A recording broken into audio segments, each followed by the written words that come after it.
Hello friends, মোমে ডলারে পেয়ে সবাইকে ওয়েলকাম। আশা করি আপনারা ভালো আছেন ও সুস্থ আছেন।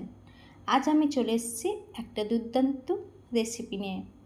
সেটা হচ্ছে নিরামিষ দিনে এই রেসিপিটা কিন্তু বানিয়ে নিতে পারেন, বা এই গরমের দিনে কিন্তু অল্প তেলে এই রেসিপিটা কিন্তু একদম রেডি হয়ে যাবে।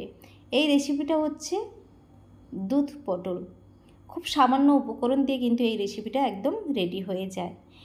আমি পটলগুলোকে প্রথমে এইভাবে ছাড়িয়ে নিয়েছি, ছাড়িয়ে নিয়ে ধুয়ে নিয়েছি, তারপর নুন মাখিয়ে রাখছি। কড়াটা আমার গরম হয়ে গেছে, এর মধ্যে দিয়ে দেব আমি সাদা তেল। এই রেসিপিটা কিন্তু করতে হলে সাদা তেলই লাগে, সরষের তেলে এতটা কিন্তু ভালো লাগবে না। এরপর আমি দিয়ে দেব পটলগুলোকে আমি ভেজে নেব একদম নরম যাতে হয়ে যায়। এবার আমি ঢাকনা দিয়ে দেব। পটলটা ভাজতে ভাজতে এদিকে আমি মশলাটা রেডি করে নিচ্ছি। এর মধ্যে দিয়ে দিচ্ছি লবণ পরিমাণ মতো, দিচ্ছি জিরে গুঁড়ো, আর দেব হলুদ হাফ চামচ, আর দেব কাশ্মীরি লঙ্কার গুঁড়ো। কালারটা কিন্তু দারুণ হবে আর খেতেও কিন্তু ভালো লাগবে, খুব একটা ঝালও হয় না কাশ্মীরি লঙ্কায়। এইবার এর মধ্যে দিয়ে দেব জল দিয়ে এই সব মশলাকে আমি কিন্তু একদম মেখে নেব। এখানে আমি আদা কুচি করে নিয়েছি, দিয়ে এর মধ্যে দিয়েছি সামান্য একটু জল, দিয়ে এই আদার রসটা আমি এইভাবে কিন্তু বের করে নেব। এইভাবে রান্না করলে কিন্তু দারুণ লাগে।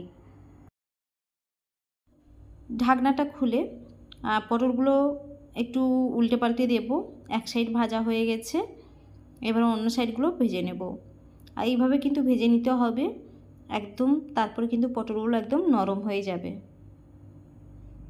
আর এই রেসিপিটা কিন্তু রুটি, পরোটা, ভাতের সাথে খেতে পারেন, খুব ভালো লাগে খেতে। আমার চ্যানেলে কেউ যদি নতুন বন্ধু এসে থাকেন প্লিজ সাবস্ক্রাইব করবেন আর বেল আইকনটাকে ক্লিক করবেন, যাতে আমার ভিডিওগুলো আপনাদের কাছে পৌঁছে যায়।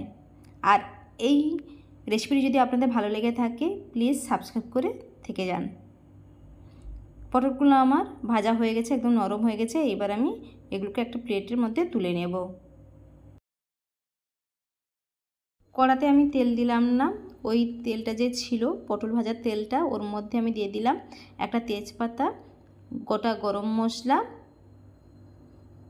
এইবার আমি এটাকে হালকা একটু নেড়ে ছেড়ে এর মধ্যে দিয়ে দেবো ওই যে মশলাটা রেডি করে রেখেছিলাম, ওই মশলাটা দিয়ে দেব, দিয়ে একটু কষে নেব আমি মশলাটাকে। মশলাটা কষা হয়ে গেছে, এইবার আমি এর মধ্যে দিয়ে দেব আদার রস। আদা রসটা দিয়ে আবার কিন্তু মশলাটাকে আমি কষে নেব, যাতে আদার গন্ধটা চলে যায়। আর এই সময় গ্যাসটা কিন্তু মিডিয়াম আঁচে রেখে দিতে হবে। মশলাটা কষা হয়ে গেছে, এর মধ্যে দিয়ে দেবো এইবার পটলটা দেওয়ার পর একটু নেড়ে ছেড়ে রেখে দেব, যাতে এই মশলাগুলো একদম পটলের মধ্যে লেগে যায়। মশলাগুলো কিন্তু একদমই পটলের মধ্যে লেগে গেছে। এইবার আমি এর মধ্যে দিয়ে দেব দুধটা আগে থেকে আমি গরম করে রেখেছিলাম, তারপর ওটা ঠান্ডা হয়ে গেছে। ঠান্ডা হয়ে যাওয়ার পর আমি কিন্তু দিয়ে দিচ্ছি। আপনারা চাইলে কিন্তু গরম দুধও দিতে পারেন। এখানে কিন্তু একদমই আমি জল ইউজ করব না। এবার একটু নেড়ে চেড়ে আমি ঢাকনা দিয়ে দেব। ঢাকনা দিয়ে এটাকে ফুটিয়ে নেব 4-5 মিনিটের মতো। তো 5 মিনিট পর ফিরে আসছি।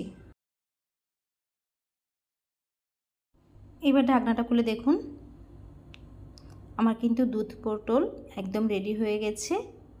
লাস্টে কিন্তু আমি দিয়ে দেব 1 চামচ ঘি,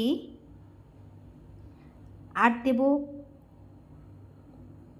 গুঁড়ো মশলা গুঁড়ো, দিয়ে একটু নেড়ে চেড়ে নামিয়ে নেব। তো আমার এই রেসিপিটি আপনাদের কেমন লাগলো অবশ্যই কিন্তু লাইক, শেয়ার, কমেন্ট করে জানাবেন।